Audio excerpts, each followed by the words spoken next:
إن الحمد لله نحمده ونستعينه ونستغفره ونؤمن به ونتوكل عليه ونعوذ بالله من شرور أنفسنا ومن سيئات أعمالنا من يهده الله فلا مضل له ومن يضلل فلا هادي له ونشهد أن لا إله إلا الله وحده لا شريك له ونشهد أن سيدنا ونبينا وقدوتنا وبشيرنا ونذيرنا وحبيبنا وحبيب ربنا وطبيبنا وطبيب قلوبنا محمد صلى الله عليه وسلم محمدا عبد الله ورسوله الذي أرسله بالحق بشيرا ونذيرا وداعيا إلى الله بإذنه وسراجا منيرا فقد قال الله تعالى في كلامه المجيد والفرقانه الحميد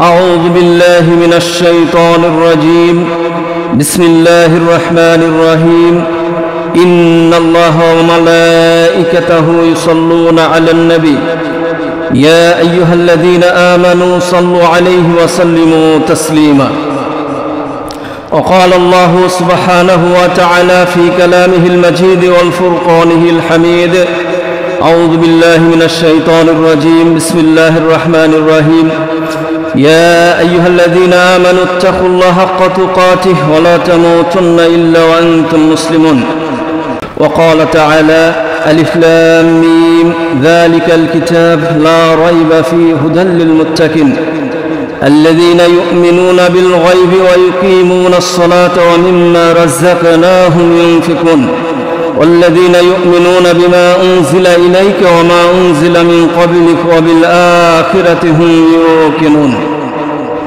الله رب العالمين দরবারে লাখ কোটি দরুদ ও সালাম পেশ করছি যে মহান আল্লাহ সুবহানাহু ওয়া তাআলা আজকে আমাদেরকে আবারও এক সপ্তাহ পরে জুমার নামাজ আদায়ের উদ্দেশ্যে পবিত্র মসজিদে উপস্থিত হওয়ার সুযোগ করে দিয়েছেন।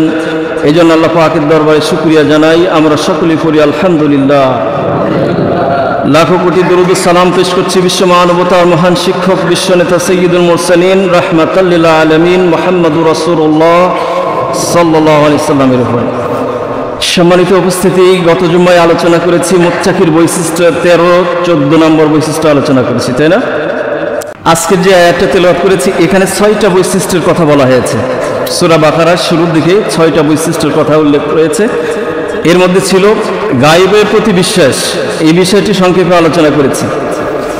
এরপরে ছিল নামাজ কায়েম করা, প্রতিষ্ঠা করা, যাকাত দেওয়া। যেহেতু নামাজ এবং যাকাতের বিষয়টা ইতিপূর্বে আলোচনা করেছি, এই বিষয়টা আমরা আলোচনা করব না এখন এই মুহূর্তে।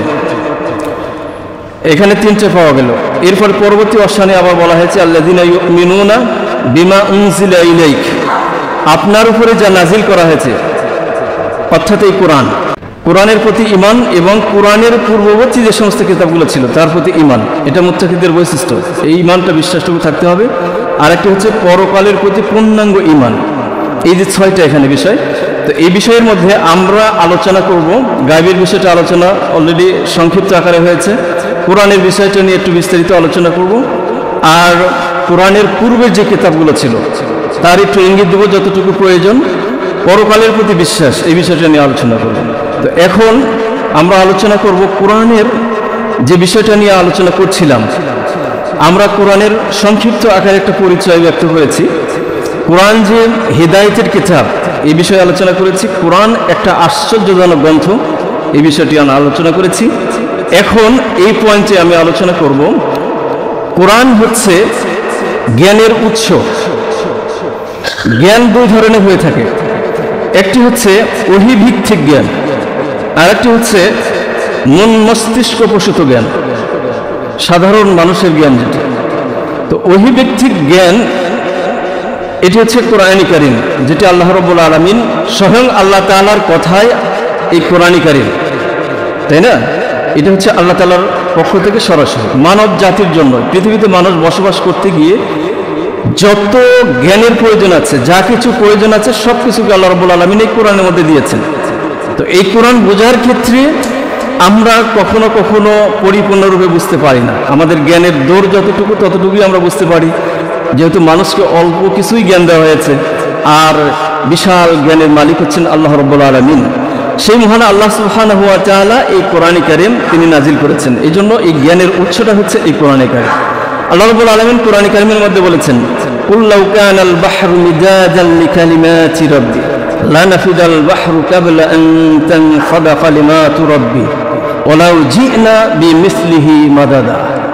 এই আয়াতের মধ্যে বলা হয়েছে, পৃথিবীতে যত পানি আছে, সমুদ্র, এই সমুদ্রকে যদি একত্রিত করা হয়, এই সমুদ্রের পানিকে যদি কালি বানানো হয়, আর এটা দিয়ে যদি, এই কালি দিয়ে যদি আল্লাহ রাব্বুল আলামিনের রবের ব্যাখ্যা যদি লেখা শুরু হয়ে যায়, তাহলে এই সমুদ্রের পানি অর্থাৎ এই কালিটুকু সব শেষ হয়ে যাবে, আল্লাহ তাআলার রবের ব্যাখ্যা লেখা শেষ হবে না। এবং এর সমতুল্য আরও সমুদ্র যদি কালি বানানো হয়, তাহলে সেগুলো শেষ হয়ে যাবে, তারপরে আল্লাহ রাব্বুল আলামিনের কালিমার ব্যাখ্যা লেখা শেষ হবে না। তাহলে বিশাল সমুদ্র, আল্লাহ রাব্বুল আলামিনের জ্ঞানের কোনো শেষ নেই। সেই মহান আল্লাহ তাআলা দয়া করে, অনুগ্রহ করে আমাদেরকে এই কোরআন দান করেছেন। এই জন্য জ্ঞানের উৎস হচ্ছে এই কোরআন। এই কোরআন কারীমের মধ্যে এমন কোনো দিক নাই যেই দিকের কথা আল্লাহ রাব্বুল আলামিন কোরআনে আলোচনা করেন নাই। বিস্তারিত প্রত্যেকটা সেক্টর, কোন সেক্টরে আপনি যাবেন, আমাদের জ্ঞানের জন্যটা সামান্যটুকু জ্ঞান যে আমাদের আছে, এই জন্য আমরা কোরআনটাকে পূর্ণরূপে বুঝতে পারি না। এই কোরআন কারীমের মধ্যে যদি আমরা গভীরভাবে যদি আমরা দেখি, এখানে বিজ্ঞানের কথা আছে, সায়েন্সের কথা আছে, হিস্টোরির কথা আছে, পলিটিক্স আছে, নাই রাজনীতির বিষয় আছে, ভূতত্ত্ব বিষয়ে আলোচনা করা হয়েছে, খনিজ তথ্যের ব্যাপারে আলোচনা করা হয়েছে, অ্যাস্ট্রোলজির কথা বলা হয়েছে, এমপ্রোলজির কথা কোরআন কারীমের মধ্যে বলে দেওয়া হয়েছে। এমন কোনো সেক্টর নাই যে সেক্টরের কথা আল্লাহ রাব্বুল আলামিন এই কোরআনের মধ্যে উল্লেখ করেন নাই। অর্থাৎ মানব জাতির চলার জন্য পৃথিবীতে যা কিছু প্রয়োজন সব কিছু আল্লাহ রাব্বুল আলামিন এই কোরআন কারীমের মধ্যে দিয়ে দিয়েছেন। এই কোরআন কারীম যদি আমরা গবেষণা করি, বিজ্ঞান ভিত্তিক যদি এই কোরআনটা আমরা গবেষণা করি, তাহলে গবেষণার কোনো শেষ নাই। সুবহানাল্লাহ। আল্লাহ রাব্বুল আলামিন এই কোরআন কারীমের মধ্যে আকাশ সৃষ্টির তথ্য এই কোরআনের মধ্যে দিয়ে দিয়েছেন। কিভাবে আল্লাহ রাব্বুল আলামিন এই সৃষ্টি জগৎকে টিকে রেখেছেন, কিভাবে সৃষ্টি করেছেন, মানুষকে কিভাবে সৃষ্টি করেছেন, মানুষের পুঙ্খানুপুঙ্খ বিস্তারিত আলোচনায় কোরআন কারীমের মধ্যে আল্লাহ রাব্বুল আলামিন বলে দিয়েছেন। এই যে মাধ্যাকর্ষণ শক্তি, মাধ্যাকর্ষণ শক্তি যে একটা শক্তি আছে, বিজ্ঞানীরা ইদানিং এসে আবিষ্কার করেছে মাধ্যাকর্ষণ শক্তি, অথচ আল্লাহ রাব্বুল আলামিন সেই 1400 বছর পূর্বে এই বিষয়টি নিয়ে আলোচনা করেছে। ইন্নাল্লাহা ইয়ামসিকুস সামাওয়াতি ওয়াল আরদা আন তাজুলা। সুবহানাল্লাহ। আকাশ এবং জমিন যে আল্লাহ রাব্বুল আলামিন সৃষ্টি করেছেন, এটাকে ধরে রেখেছেন যাতে করে এটা কি হয়ে না যায়, একটার সাথে আরেকটা সংঘর্ষ বেঁধে না যায়। এটা মাধ্যাকর্ষণ শক্তি এখান থেকে আবিষ্কার হয়েছে। এরপরে আল্লাহ রাব্বুল আলামিন আকাশের যে তারকারাজি, চন্দ্র, সূর্য, গ্রহ, নক্ষত্র, এগুলো যে একটা আরেকটার সাথে কন্ট্রাডিকশন হচ্ছে না, এরা যে আকাশের মধ্যে চলাফেরা করছে, পৃথিবীটা ঘুরছে। আজকে বিজ্ঞান ইদানিং এসে আবিষ্কার করেছে পৃথিবী ঘুরছে, কিন্তু প্রত্যেকটা গ্রহ, উপগ্রহ এগুলো কি ঘুরছে। এটা কিন্তু বিজ্ঞানীরা আগে তথ্য উদ্ঘাটন করতে পারে নাই। কিন্তু আল্লাহ রাব্বুল আলামিন বলেছেন, লাশ-শামসু ইয়ানবাগি লাহা আন তুদরিকাল কামার ওয়ালাল লাইলু সাবিকুন নাহার কুল্লুন ফি ফালাকিন ইয়াসবাহুন। সূর্যের ক্ষমতা নাই চন্দ্রকে ওভারটেক করতে, অর্থাৎ চন্দ্রকে ওভারটেক করে যেতে পারবে না, আবার রাত্রি দিনের মধ্যে প্রবেশ করতে পারে না। প্রত্যেকটাই তার নির্দিষ্ট কক্ষপথে ঘুরে বেড়াচ্ছে। দেখেন কোরআনে কত বছর আগে আল্লাহ রাব্বুল আলামিন বর্ণনা করে দিয়েছে, বিজ্ঞানী ইদানিং সেটা আবিষ্কার করেছে যে প্রত্যেকটা গ্রহ তার নির্দিষ্ট কক্ষপথে ঘুরে বেড়াচ্ছে। তো এমন কোনো দিক নাই, এমন কোনো সাইড নাই আল্লাহ রাব্বুল আলামিন কোরআন কারীমের মধ্যে উল্লেখ করেন নাই। আল্লাহ রাব্বুল আলামিন আমাদেরকে সামান্যটুকু জ্ঞান দিয়েছেন। কতটুকু জ্ঞান দিয়েছেন? আল্লাহ রাব্বুল আলামিন বলছেন, ওয়া মা উতিতুম মিনাল ইলমি ইল্লা কালিলা। তোমাদেরকে সামান্যটুকু জ্ঞান দেওয়া হয়েছে। সামান্য মানে কেমন জ্ঞান দেওয়া হয়েছে? কেমন সামান্য? হাদিসের মধ্যে এসেছে হযরত মুসা আলাইহিস সালাম এবং খিদির আলাইহিস সালাম, নাম শুনেছেন খিদির? একটা সফরে যাচ্ছিলেন, তো নৌকা ভ্রমণে তিনি ছিলেন। তো নৌকাতে থাকা অবস্থায় একটা পাখি এসে ওই নৌকার উপরে বসে তার ঠোঁটটা ঢুকিয়ে দিয়ে উড়ে চলে গেল পাখিটা। এখন খিদির আলাইহিস সালাম মুসা আলাইহিস সালামকে বলছেন যে কতটুকু পানি এই পাখিটা এখান থেকে নিয়ে গেল? তো একেবারে সামান্য পানি নিয়ে গেল। এখন খিদির আলাইহিস সালাম বলছেন যে এই পাখি যে পরিমাণ পানি তার চঞ্চু ঢুকিয়ে, ঠোঁট ঢুকিয়ে যতটুকু পানি নিয়েছে, এটি হচ্ছে আমার আপনার অর্থাৎ গোটা বিশ্ব জগতের মানুষের এতটুকু জ্ঞান মানুষ অর্জন করতে পারে না, আর বাকি বিশাল সমুদ্র এটা হচ্ছে আল্লাহ তাআলার জ্ঞান। তাহলে জ্ঞানের কোনো শেষ আছে? তাহলে মানুষকে কতটুকু জ্ঞান দেওয়া হয়েছে? সামান্য পরিমাণ জ্ঞান মানুষকে দেওয়া হয়েছে। এই জন্য আল্লাহ পাক বলছেন ওয়ামা উতিতুম মিনাল ইলমি ইল্লা খালিলা, সামান্যটুকু জ্ঞান তোমাদেরকে দান করা হয়েছে। দেখেন এই সামান্য জ্ঞান দিয়ে পৃথিবীতে মানুষ কতই না কিছু করছে, তাই না? আজকে পৃথিবীতে বিজ্ঞানীরা কত কি আবিষ্কার করেছে এই সামান্য জ্ঞান দিয়ে, তাই না? প্লেন আবিষ্কার করেছে, রকেট আবিষ্কার করেছে, করে নাই? এই যে স্যাটেলাইট সংবাদগুলো আমাদেরকে দেখাচ্ছে, আকাশে উঠতেছে স্যাটেলাইটগুলো, 350 মাইল দূরে এক একটা স্যাটেলাইট অবস্থান করছে, সেখান থেকে পৃথিবীর সংবাদগুলো তারা কালেকশন করছে, তাই না? এই স্যাটেলাইটগুলো যদি নষ্ট হয়ে যায় তাহলে দেখেন বিজ্ঞানীদের সামান্যটুকু জ্ঞান দিয়ে তারা এই স্যাটেলাইটের যদি কোনো সমস্যা হয়ে যায় মনিটরিং করে একটা ঘরে বসে সেগুলোকে ঠিক করে দিচ্ছে, সেখান থেকে সংবাদ তারা কালেকশন করে আমাদেরকে দেখাচ্ছে, হ্যাঁ, সামান্য জ্ঞান দিয়ে। রকেট আবিষ্কার করেছে, বিমান আবিষ্কার করেছে, আজকে এক দেশ থেকে আরেক দেশ আমরা ভ্রমণ করছি। এই যে বিজ্ঞানীরা দেখেন বিমান কিভাবে আবিষ্কার করছে, কত দ্রুত গতিসম্পন্ন বিমান তারা আবিষ্কার করেছে। অ্যাপোলো 11 বিমান, জন সুপারসনিক, পৃথিবীর সবচেয়ে গতিসম্পন্ন বিমান, ঘন্টায় 1300 কিলোমিটার দৌড়াইতে পারে, বিজ্ঞানীরা আবিষ্কার করেছে। এখন বিজ্ঞানীরা দেখলেন যে চাঁদের দেশে যেতে হবে, তারা পরিকল্পনা করেছে এই ছোট্ট জ্ঞান নিয়ে। এখন এই ঘন্টায় 1300 কিলোমিটার দৌড়াই, এটাতে হবে না, তবে কি আরো দ্রুত গতি সম্পন্ন লাগবে। এই জন্য তারা অ্যাপোলো 11 নামক রকেট আবিষ্কার করলো, যে রকেটের গতিসীমা হচ্ছে ঘন্টায় 39,000 কিলোমিটার দৌড়াইতে পারে। এই রকেট নিয়ে তারা চাঁদের দেশে গিয়েছে। আমরা যাই না, নীল আমস্ট্রং, এলডিন অলডিন, মাইকেল কলিং, এরা চাঁদের দেশে গিয়েছে, তাই না? এই যে কয়েকজন বিজ্ঞানী, সুবহানাল্লাহ, সামান্যটুকু জ্ঞান আল্লাহ রাব্বুল আলামিন দিয়েছেন। এই জ্ঞান দিয়ে পৃথিবীতে মানুষ কতই না কিছু করছে, আর বিশাল জ্ঞানের মালিক কে? আল্লাহ রাব্বুল আলামিন। সুতরাং এই কোরআনটা হচ্ছে এই জ্ঞানের উৎস। আজকে এত সুন্দর একটা উৎস, এই জ্ঞানের উৎস আল্লাহ রাব্বুল আলামিন আমাদেরকে দান করেছেন। এই কোরআন নিয়ে কতটুকু গবেষণা আমরা করি, কতটুকুই বা পড়াশোনা করি আমরা, বলেন তো? আমাদের ছেলে মেয়েদেরকে এত সুন্দর, এত আল্লাহ রাব্বুল আলামিনের বিধান সম্বলিত একটা কিতাব আমাদেরকে দান করেছেন। আমরা আজকে যদি এখানে পর্যবেক্ষণ করা হয়, কয়জন মানুষ আমরা কোরআন পড়তে জানি? কয়েকজন, হাতে গোনা কয়েকজন পাওয়া যায়, তাই না? তাও আবার সহি শুদ্ধ করতে পড়তে পারি না। যদি পড়তে দেওয়া হয় একেবারে হাত কলম সব ভেঙে ছুঁড়ে সব শেষ হয়ে যায়। আল্লাহ রাব্বুল আলামিন এমন একটা গ্রন্থ আমাদেরকে দিয়েছেন, আল্লাহর কথা, আমাদেরকে আশ্চর্য হওয়া উচিত। এই কোরআন শিক্ষার প্রতি আমাদেরকে আকর্ষণ হওয়া উচিত, আমাদের ছেলে মেয়েদেরকে শেখানো উচিত। আজকে স্কুল কলেজে বিশ্ববিদ্যালয়গুলোতে যা পড়ানো হয়, এখানে দেখেন কোরআনের কোনো সিলেবাস নেই, অথচ জ্ঞানের উৎস একটা কিতাব আমাদের স্কুল কলেজে পড়ানো হয়, তাই না? আমরা যারা পড়ি, বই পুস্তক পড়ি, রাতের পর রাত আমরা কেটে দিই, তাই না? নোবেল নাটক, মনে হয় যেন রাতটা আর একটু বড় হলো না কেন, এত আকর্ষণীয় জায়গায় যখন ইতিহাসগুলো আমরা পড়ি, তাই না? এরকম হয় না? গল্পের বই, নোবেল নাটক আমরা যখন পড়ি, মনে হলো রাতটা আর একটু বড় হলো না কেন, সারা রাত জেগে আমরা পড়ি। কিন্তু যদি কোরআন পড়ার কথা বলা হয়, 5 মিনিট পড়তে গিয়ে দেখা যায় যে আমাদের সব কিছু মানে একেবারে মাথা ধরে, মাথা ঘুরে, এরপরে পেটে গ্যাস্ট্রিক পড়ে, হ্যাঁ, কত কি সমস্যা তৈরি হয়ে যায়। আমরা অথচ এই কোরআনকে বোঝার চেষ্টা করি না সামান্যটা। অথচ এই কোরআন হচ্ছে কি? জ্ঞানের উৎস। এখানে সব কিছু আল্লাহ রাব্বুল আলামিন পুঙ্খানুপুঙ্খভাবে বর্ণনা করে দিয়েছেন, ঠিক না? আমাদেরকে এই কোরআন শিখার প্রতি আগ্রহী হতে হবে। আমাদের বাচ্চাদেরকে, ছেলে মেয়েদেরকে আমাদেরকে এই কোরআন শিখাতে হবে।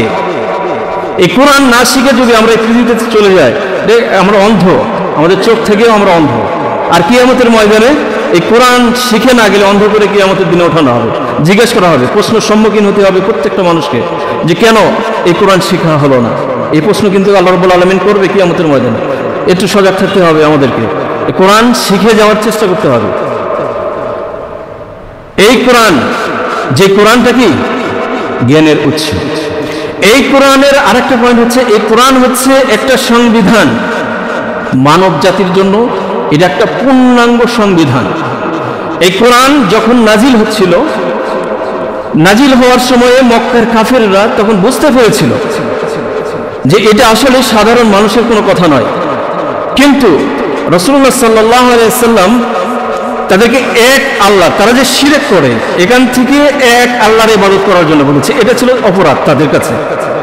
এই জন্য তারা এটাকে মেনে নিতে পারেনি। কোরআন যখন নাজিল হচ্ছিল তারা জানে যে এই একটা ভাষা সম্মিলিত, কোরআনের মাধুর্য, কোরআনের রচনা শৈলী, কোরআনের প্রাঞ্জলতা, এটা সাধারণ ভাষার মতো নয়, এটা উচ্চাঙ্গের একটা ভাষা, মানসম্মত একটা ভাষা যে নাজিল হচ্ছে তারা বুঝে।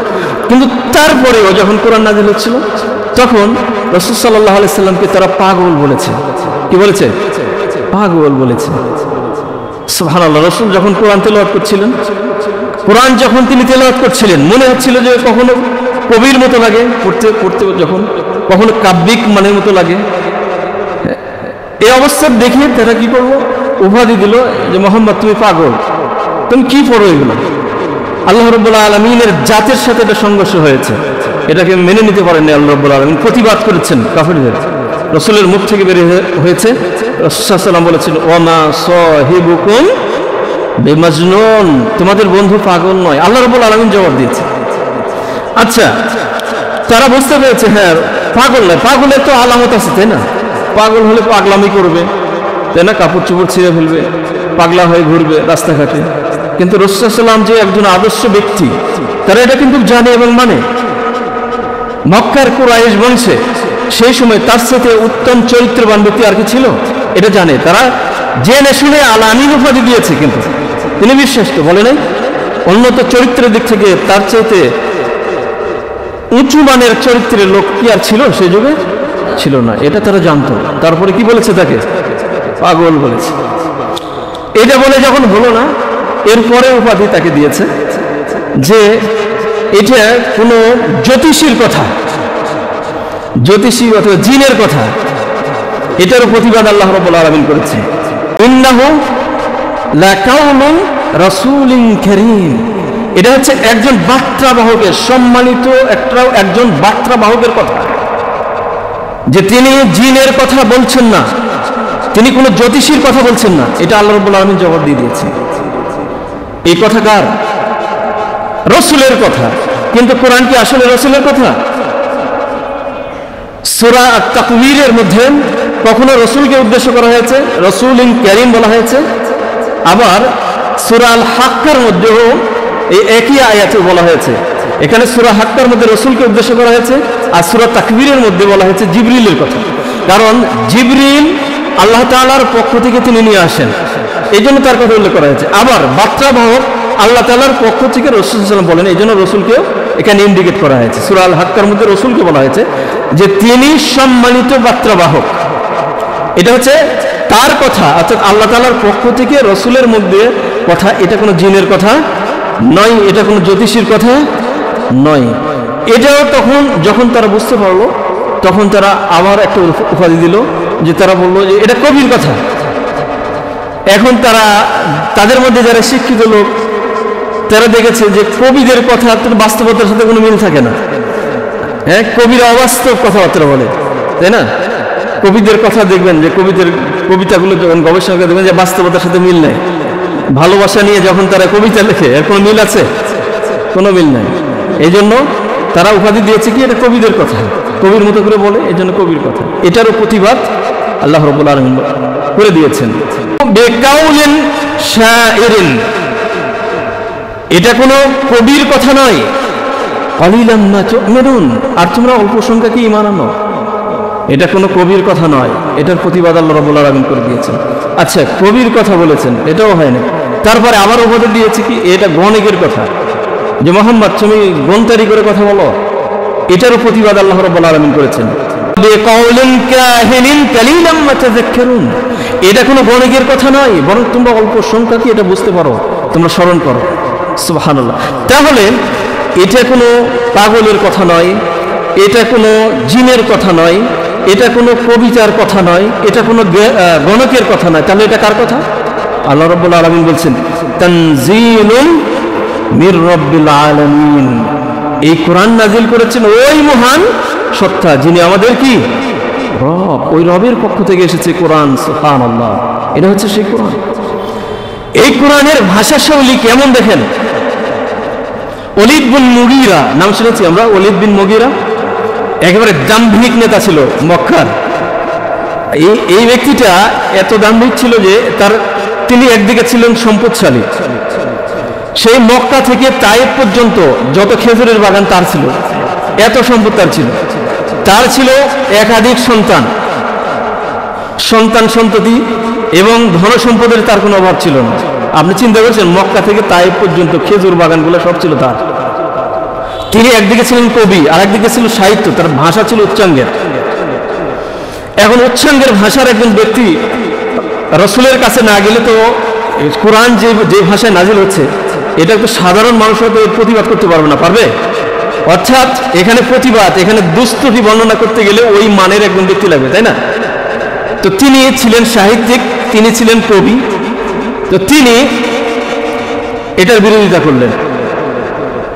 কিভাবে বিরোধিতা করলেন? তিনি মক্কা হজের সময়, যখন হজের মৌসুম যখন আসতো, তখন রাসূল সাল্লাল্লাহু আলাইহি ওয়াসাল্লাম সেখানে গোপনে দাওয়াতের কাজ করতেন। কিছু সংখ্যক সাহাবী নিয়ে গোপনে সেখানে দাওয়াতের কাজ করতেন, কিছু মানুষ সেখানে ঈমান আনত। এটা তাদের কানে গিয়েছে, ওই লিডার গোত্রের লোক তাদের কানে গিয়েছে এটা। এখন এই ওলীদ বিন মুগীরা পরামর্শ রেখেছে, তার রুমের মধ্যে, ঘরের মধ্যে পরামর্শ রেখেছে যে কিভাবে এর প্রতিবাদ করা যায়, কিভাবে মুহাম্মদকে ইনকার করা যায়। তখন একজনে বলছে যে আপনি বলেন, আপনি জ্ঞানী মানুষ, আপনি বলেন কিভাবে কি করা যায়। বলছে যে না, তোমাদের কাছ থেকে শুনতে চাই। একজনে বলছে যে পাগল বলতে হবে। তো এখন তিনি বলছেন যে এটা তো পাগলামি কোনো কথা নয়, কারণ আমি যাচাই বাছাই করে দেখেছি মুহাম্মদ কোনো পাগল নয়, কারণ এটা সবাই জানে। তারপরে কবি বলি, সেটা হবে না, কারণ এটা কবির কবিতা হতে পারে না। এরপরে গণিক বলি, সেটাও হবে না। অর্থাৎ কোনো কিছুই বলে কাজ হবে না। তো সর্বশেষ তিনি যে কথাটা বলেছিলেন, এই কথাটা আসছে এইভাবে। তো আরেকটি ঘটনা এইভাবে এসেছে হাদিসের মধ্যে, যে এই ওলীদ বিন মুগীরা গোত্রের সব লোক মিলে তাকে মুহাম্মদ সাল্লাল্লাহু আলাইহি ওয়াসাল্লামের কাছে, অর্থাৎ রাসূল সাল্লাল্লাহু আলাইহি ওয়াসাল্লামের কাছে পাঠিয়ে দিয়েছে যে যাও, তাকে একটু অপমান অপদস্থ করে আসো, তিনি যে দাওয়াত দিচ্ছে তার একটু বিরোধিতা করে আসো, তিনি যাতে এই দাওয়াতগুলো আর না মানুষের কাছে না দেয়। তো তিনি ওই গোত্রের পক্ষ থেকে তিনি রাসূল সাল্লাল্লাহু আলাইহি ওয়াসাল্লামের দরবারে আসলেন। তখন রাসূল সাল্লাল্লাহু আলাইহি ওয়াসাল্লাম কাবার মধ্যে তিনি সূরা আল গাফির তেলাওয়াত করছিলেন। তো তিনি আসলেন, ওলীদ বিন মুগীরা আসলেন কি করার জন্য? অপমান করার জন্য, অপদস্থ করার জন্য, ইনকার করার জন্য, তাকে তার গতিটাকে থামিয়ে দেওয়ার জন্য তিনি আসছেন। তো রাসূল সাল্লাল্লাহু আলাইহি ওয়াসাল্লাম সূরা আল গাফির তেলাওয়াত করছে। তিনি আসলেন, আসার পরে বসলেন। কোরআনের প্রতিধ্বনি তিনি শুনছিলেন, হৃদয়ঙ্গম করছিলেন, তার বাকরুদ্ধ হয়ে গেছেন তিনি শুনে, কোরআনের এই ভাষা শুনে, সূরা আল গাফির এটা শুনে তিনি আর কোনো কথা বলছেন না, তিনি শুনছেন। রাসূল সাল্লাল্লাহু আলাইহি ওয়াসাল্লাম গোটা সূরা তেলাওয়াত করেছেন। আসছেন রাসূলকে অপমান করার জন্য, তিনি কোনো কথা বললেন না, সেখান থেকে উঠে তিনি চলে গেলেন। দেখেন, উনি কিন্তু সাহিত্য বলছি, সাহিত্যিক, কবি, সাহিত্যিক, তিনি সেখান থেকে উঠে চলে গেলেন। এখন ওই যে গোত্রের লোকেরা বসে আছে যে মুহাম্মদকে কিভাবে অপমান করে এসেছে, মুহাম্মদকে কেউ যদি অপমান অপদস্থ করে তাহলে সেটা নিয়ে তারা আনন্দ উল্লাস করে, এটা বড় আনন্দের মনে করে। ওয়েট করতেছিল, তারা দেরি করছিল যে কি সংবাদটা নিয়ে আসে। তো তিনি তাদের মধ্যে গেলেন, যাওয়ার পরে সবাই কথা বলাবলি করছিলেন, তিনি বাকরুদ্ধ হয়ে গেছেন, তিনি আর কোনো জবাব দিচ্ছেন না। এখন লোকেরা বলছে যে ওলীদ বিন মুগীরা, তোমার কি বক্তব্য, তুমি কি করে আসলে, মুহাম্মাদের সাথে কি কন্ট্যাক্ট করে আসলে, তুমি বাকরুদ্ধ হয়ে গেলে কেন, তোমার কণ্ঠস্বর নিচু হয়ে গেলে কেন, তুমি কি তোমার বাক শক্তি হারিয়ে ফেলে দিয়েছো, কথা বলো, তোমার কি হলো, কথা বলো না কেন? তখন তিনি একটা বাক্য উচ্চারণ করেছিলেন, এখানে আলেম যারা আছেন তারা বুঝবেন আর কি, ভাষাটা এটা হচ্ছে যে কবিতার ভাষা।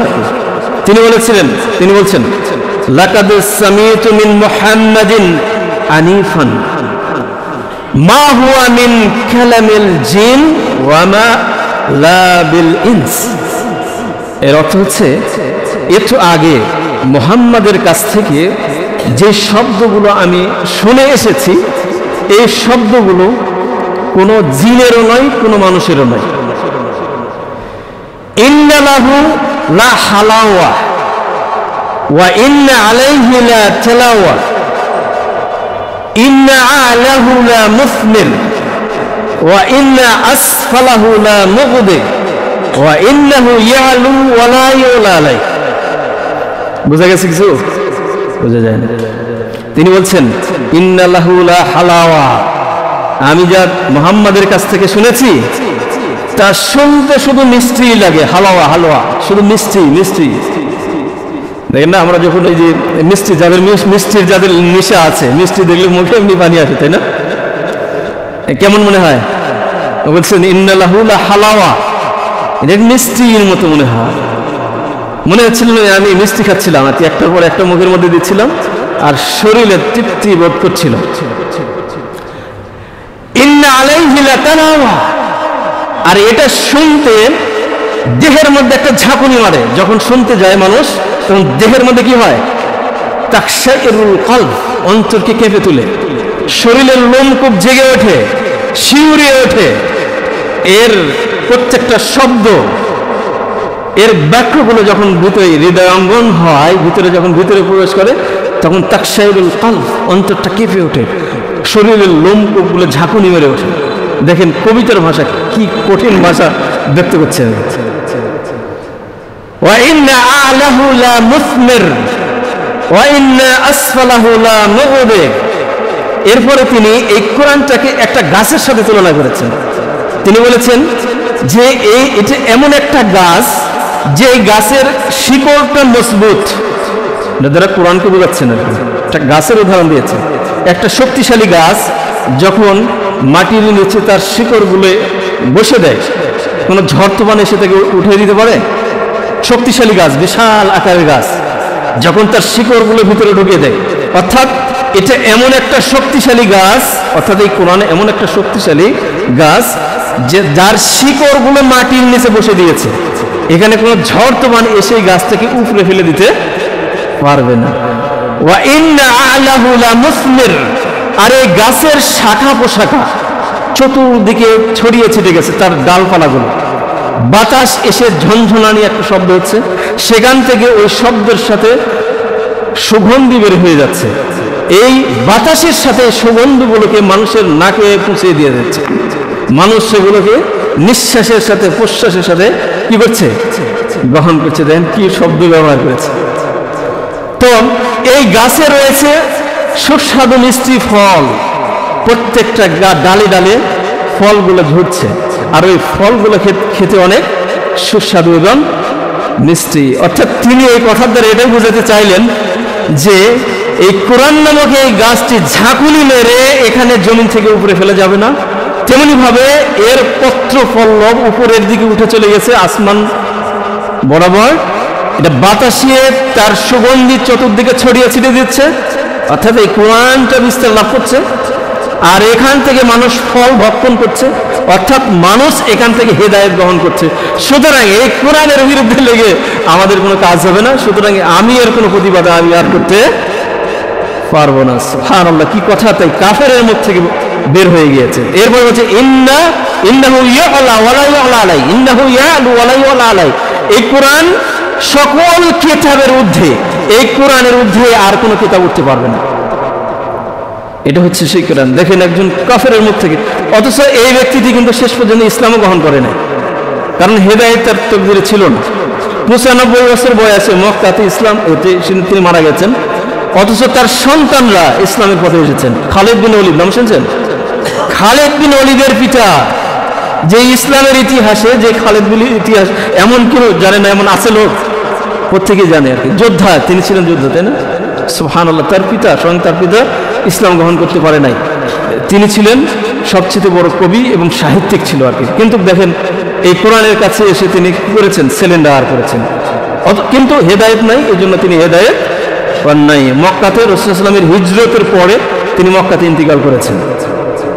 এটি হচ্ছে সেই কোরআন। সুবহানাল্লাহ, এই কোরআন হচ্ছে রাসূলুল্লাহ সাল্লাল্লাহু আলাইহি ওয়াসাল্লামের সর্বশ্রেষ্ঠ মুজিজা।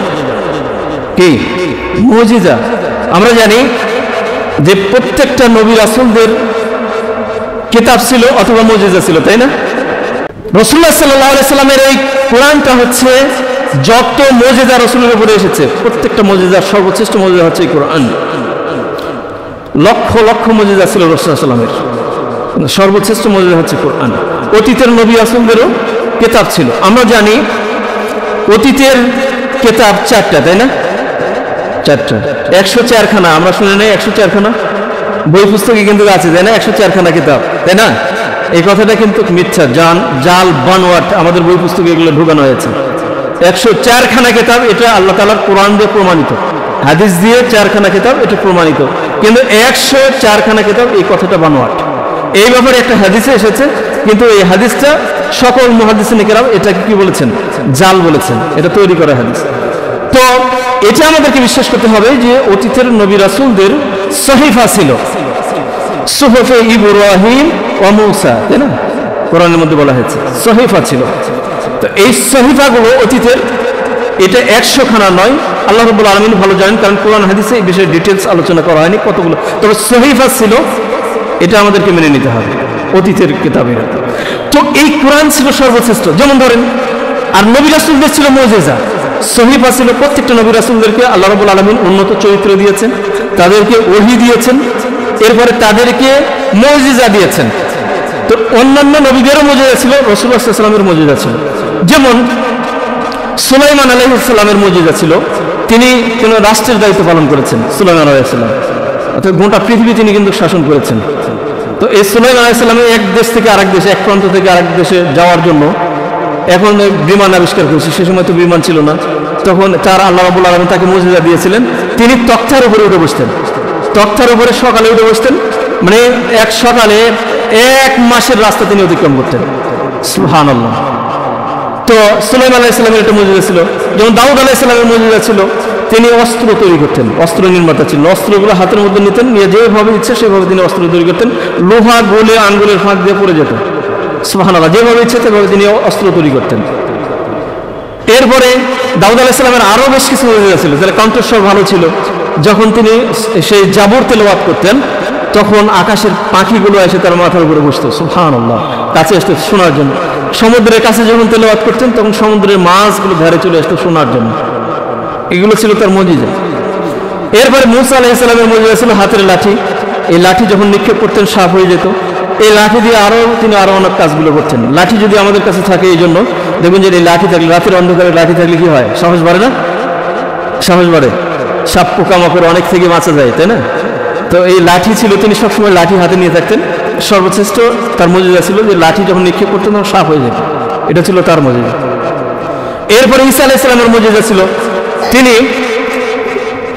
তিনি যখন অন্ধ লোকের চোখে হাত বুলিয়ে দিতেন ভালো হয়ে যেত, কুষ্ঠ বেদিগ্রস্ত লোকের গায়ে হাত বুলিয়ে দিতেন সাথে সাথে ভালো হয়ে যেত। আর একটা মুজিজা ছিল, তিনি মৃত্যুকে জীবিত করেছেন, 4 জনকে তিনি জীবিত করেছেন, কিন্তু তিনি বলতেন কুম বিইذনিল্লাহ, আল্লাহর নামে বলতেন যে জীবিত হয়ে যেতেন। 4 জনকে তিনি জীবিত করেছেন। এই যে দেখেন নবী রাসূলদের এই যে মুজিজাগুলো, এই মুজিজাগুলো কিন্তু আর নাই, আছে নাই। নবীরা শেষ হয়ে গেছে, মারা গেছে, সাথে সাথে তার মুজিজাগুলো শেষ হয়ে গেছে। নবীদের উপরে যে 4খানা কিতাব নাজিল করা হয়েছে, যেমন কোরআন কারীমের মধ্যে বলা হয়েছে ওয়া আতাইনা মূসাল কিতাবা, আল্লাহ তাআলা মূসাকে কিতাব দিয়েছেন। কি কিতাব দিয়েছেন মূসাকে? তাওরাত, তাই না? মূসা আলাইহিস সালামের। এরপরে ঈসা আলাইহিস সালাম সম্পর্কে বলা হয়েছে ওয়া আতাইনাহু আল ইনজিলা, তাকে ইনজিল দেওয়া হয়েছে। দাউদ আলাইহিস সালামের ব্যাপারে বলা হয়েছে ওয়া আতাইনাহু দাউদা জাবুরা, জাবুর দেওয়া হয়েছে, তাই না? এরপর রাসূল সাল্লাল্লাহু আলাইহি ওয়াসাল্লামের ব্যাপারে বলা হয়েছে আল কোরআন দেওয়া হয়েছে, তাই না? তো এইভাবে করে 4 জন নবীর ব্যাপারে আমরা জানি যে এই 4টা কিতাব। তো দেখেন এই কিতাবগুলো ছিল, এখন কি আছে এই কিতাবগুলো? নেই। রাসূল সাল্লাল্লাহু আলাইহি ওয়াসাল্লামের সর্বশেষ নবী, তারপরে আর কোনো নবী আসবে না, সর্বশ্রেষ্ঠ কিতাব, সর্বশেষ কিতাব, এরপরে আর কোনো কিতাব আল্লাহ রাব্বুল আলামিন দিবেন না। এই জন্য অতীতের সব কিতাবগুলোকে ডিলিট করে দেওয়া হয়েছে। এই জন্য দেখেন এখন আর নাম নিশানাগুলো পাবেন না, পাওয়া যাবে। এই 4টা কিতাবের, এই 3টা কিতাবের কোনো অস্তিত্ব কিন্তু এখন নাই। যদিও থেকে থাকে তাহলে এটাকে তারা দেখবেন যে তাদের ধর্মগ্রন্থের লোকেরা সব চেঞ্জ করে দিয়েছেন, কারণ আল্লাহ তাআলা এর গ্যারান্টি নেন নাই। অথচ রাসূল সাল্লাল্লাহু আলাইহি ওয়াসাল্লামের সর্বশ্রেষ্ঠ মুজিজা হচ্ছে কোরআন কারীম। এই কোরআনের হেফাজতের দায়িত্ব আল্লাহ রাব্বুল আলামিন দিয়েছেন। এই জন্য এই কোরআনের একটা নুক্তাও আজ পর্যন্ত পৃথিবীর কোনো মানুষ পরিবর্তন করতে পারে না। আল্লাহ রাব্বুল আলামিন ইন্না নাহনু নাযালনা যিকরা ওয়া ইন্না লাহু হাফিজুন, এই কোরআন আমি নাযিল করেছি, এর হেফাজতের দায়িত্ব আমার। আল্লাহ রাব্বুল আলামিন এই হেফাজতের দায়িত্ব নিয়েছেন, এই জন্য কোরআনকে কেউ পরিবর্তন করে দিতে পারবে না। অতীতে অনেক চেষ্টা সাধনা হয়েছে কোরআনকে পরিবর্তন করে দেওয়ার জন্য, কিন্তু কোনো অবস্থাতেই কোরআনকে পরিবর্তন করে দিতে পারেনি, তার সফল কাম হতে পারেনি। যেহেতু সময় শেষ, আসলে আলোচনা যা পরবর্তী সময় ইনশাআল্লাহ এখান থেকে আলোচনা করব। আকুলু কাউলি হাযা আস্তাগফিরুল্লাহ লি ওয়া লাকুম ওয়া লিসাইরিল মুসলিমিনা ওয়াল মুসলিমাত ফাস্তাগফিরুহু ইন্নাহু হুয়াল গফুরুর রাহিম।